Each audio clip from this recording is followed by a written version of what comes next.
Assalamualaikum warahmatullahi wabarakatuh. Waalaikumsalam warahmatullahi wabarakatuh. Duduk syakrak pada berhormat gerak. Sekarang kita mulai belajar, kita bacakan Bismillahirrahmanirrahim. Rabbi israli sadri wa yassirli amri wa uqdatam min lisani yafqahul qawli. Ya Tuhan kami, ampunilah dosa kami serta dosa-dosa kedua orang tua kami. Limpahkanlah taufik dan hidayahmu kepada guru-guru kami yang telah mendidik kami. Amin ya rabbal alamin. Baiklah, kita absen dulu, biar Bapak absen. Aji, Hadir Pak. Firman, Hadir Pak. Silmi, Dinda, Hadir Pak. Cynthia, Hadir Pak. Nia. Hadir Pak. Ya. Dan kali pertemuan ini kita akan membahas tentang demokrasi dan pilkada. Tentunya nanti anak sekalian akan memilih, ada namanya pemilihan gitu kan, di umur 17. Terlebih dahulu Bapak akan membuatkan peta konsepnya.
Baiklah anak-anak, kali ini kita akan membahas tentang demokrasi terlebih dahulu.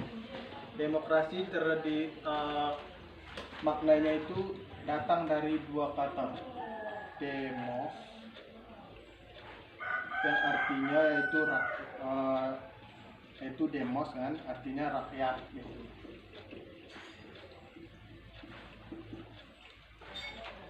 Dan kratos, artinya pemerintahan.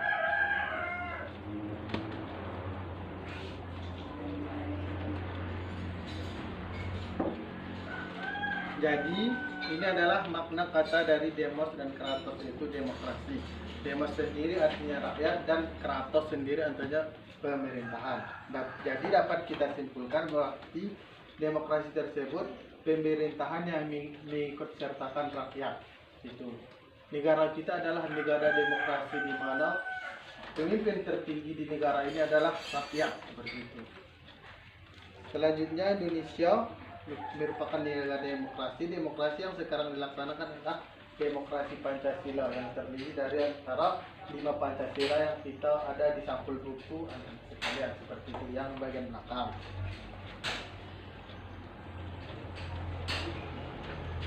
Selanjutnya demokrasi dalam pelaksanaannya mengikutkan serta aturan hukum. Hal ini sudah dengan jelas karena Indonesia adalah negara hukum. Jadi Indonesia ini adalah negara hukum, menjunjung tinggi hukum seperti itu. Sedangkan tata urutan peraturan perundangan di Indonesia yang pertama yaitu ada urutan perundangan.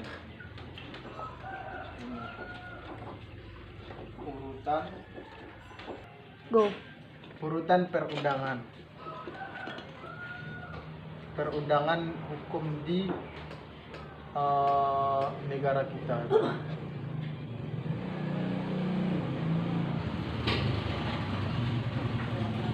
Yang pertama yaitu ada UUD 1945.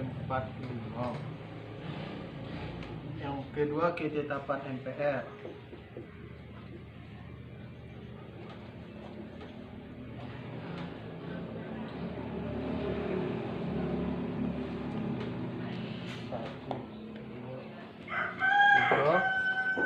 Ada undang-undang dan peraturan pemerintah, UU dan pemerintah, perundangan itu kan.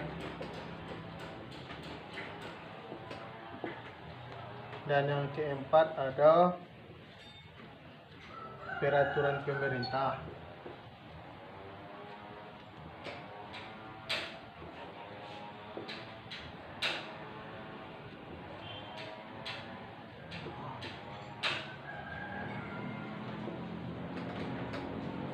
Dan terakhir ada keputusan.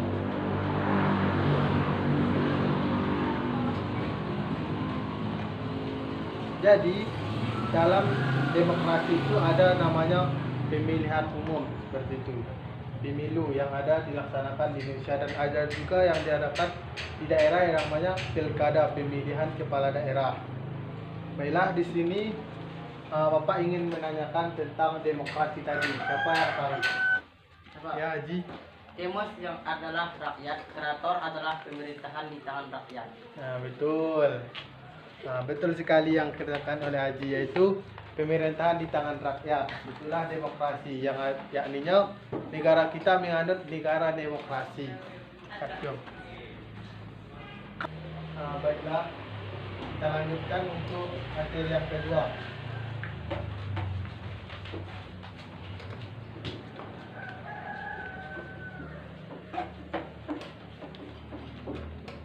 Mungkin ini bisa kita hapus ya. Kita sekarang membahas tentang pilkada lagi, pemilihan kepala daerah. Di mana pilkada,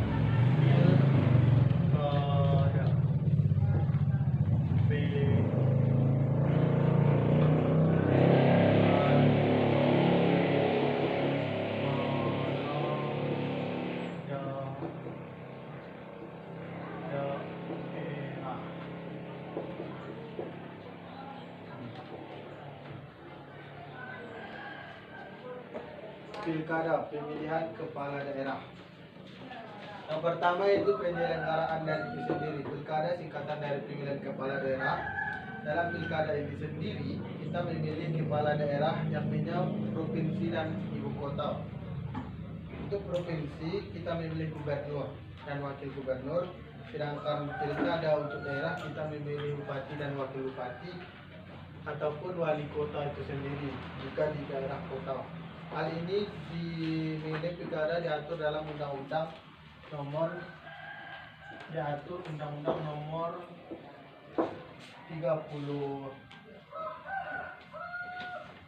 tahun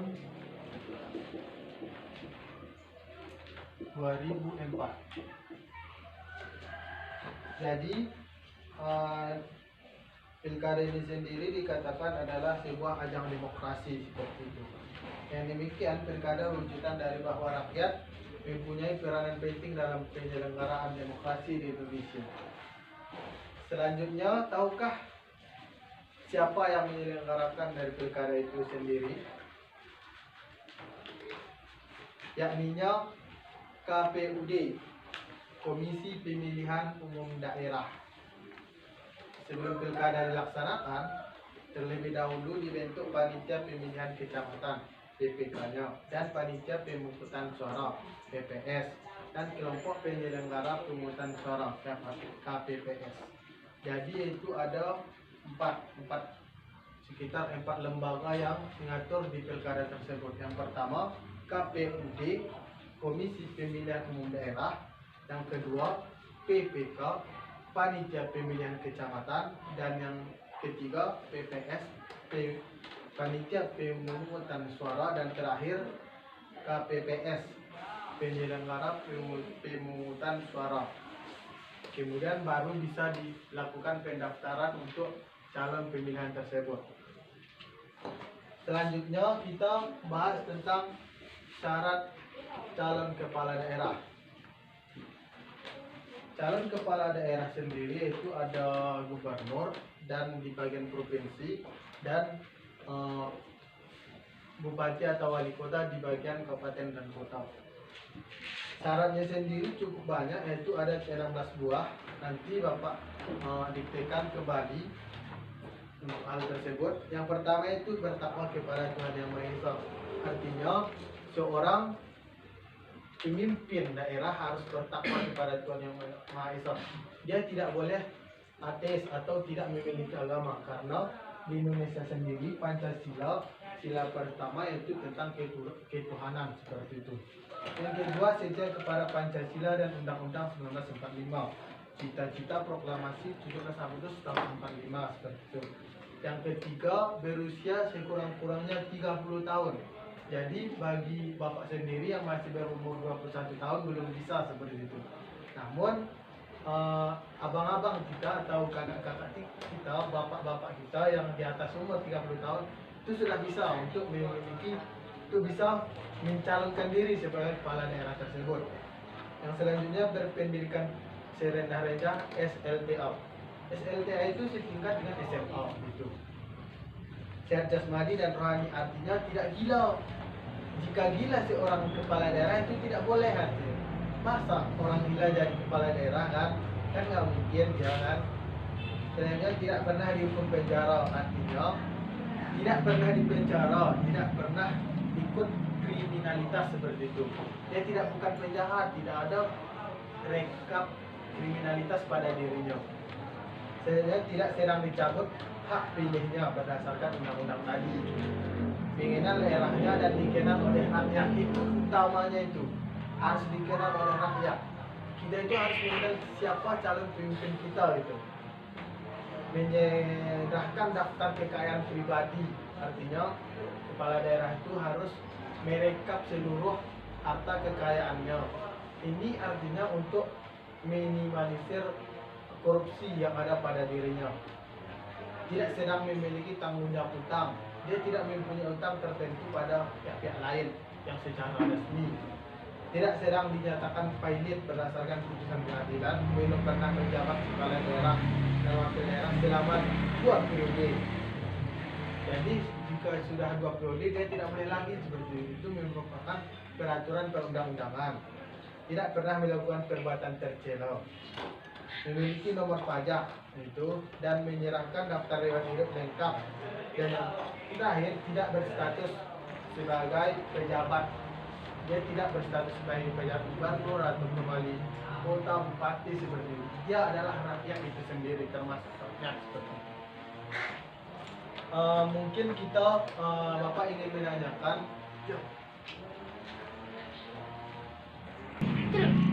Baiklah, Bapak akan bertanya kepada anak-anak. Kepanjangan dari pilkada itu sendiri apa tadi, Dinda? Pemilihan kepala daerah. Ya betul, pemilihan kepala daerah. Selanjutnya, pilkada itu diatur pada undang-undang apa? Ya. Undang-Undang Nomor 32 Tahun 2004. Betul. Terakhir itu dalam pilkada apa yang kita pilih? Gubernur dan wakil, bupati dan wali kota. Betul.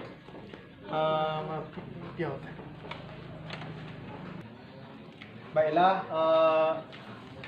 karena teringat waktu juga, kita akan Bapak rangkum sendiri bagaimana pembahasan kita hari ini.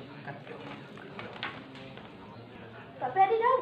Pembahasan kita sekarang itu artinya pilkada, demokrasi dan pilkada. Demokrasi itu terdiri dari tadi 2 kata, yaitu demos dan kratos. Demos artinya rakyat dan kratos artinya pemerintahan. Jadi dapat disimpulkan bahwa demokrasi adalah pemerintahan yang berada di tangan rakyat. Dan demokrasi ini sendiri dianut oleh negara kita, negara hukum. Indonesia Raya gitu. Yang itu yakninya hukumnya sendiri dari Pancasila, Undang-Undang UUD 1945, Peraturan Pemerintah, Ketetapan MPR dan lainnya. Dan selanjutnya itu dalam demokrasi ada namanya tentang pemilu, pemilihan umum dan pilkada. Pembahasan kita kali ini itu tadi adalah pilkadanya, pemilihan kepala daerah. Penyelenggaranya sendiri adalah KPU, Komisi Pemilihan Daerah KPPS dan lainnya yang tadi. Selanjutnya syaratnya itu ada 16 buah tadi. Dan juga pilkada itu diatur oleh Undang-Undang nomor tahun 232 tahun 2004. Dan dalam pilkada dibahas tentang pemilihannya itu gubernur dan wakilnya, bupati dan wakilnya, dan wali kota dan wakil wali kota tersebut. Jadi dapat disimpulkan bahwa demokrasi di Indonesia adalah suatu hal yang penting seperti itu. Dan anak-anak sendiri nantinya juga akan mengalami hal yang serupa, yaitu pemilihan umum, pemilihan kepala daerah di atas 17 tahun. Jadi sangat perlu untuk pembelajaran secara sedini mungkin untuk anak-anak sekalian. Jadi mungkin itu sendiri dari pembahasan kita kali ini. Dan jika ada pertanyaan mau disilahkan. Bagi anak-anak yang ingin bertanya disilahkan. Mungkin tidak ada yang ingin bertanya, dan nanti kita akan memberikan sedikit pekerjaan rumah atau PR yang umumnya seperti itu. Selanjutnya kita tutup saja dengan bacaan hamdalah. Alhamdulillahirabbil alamin. Baiklah, setelah kita selesai, assalamualaikum warahmatullahi wabarakatuh. Waalaikumsalam warahmatullahi wabarakatuh.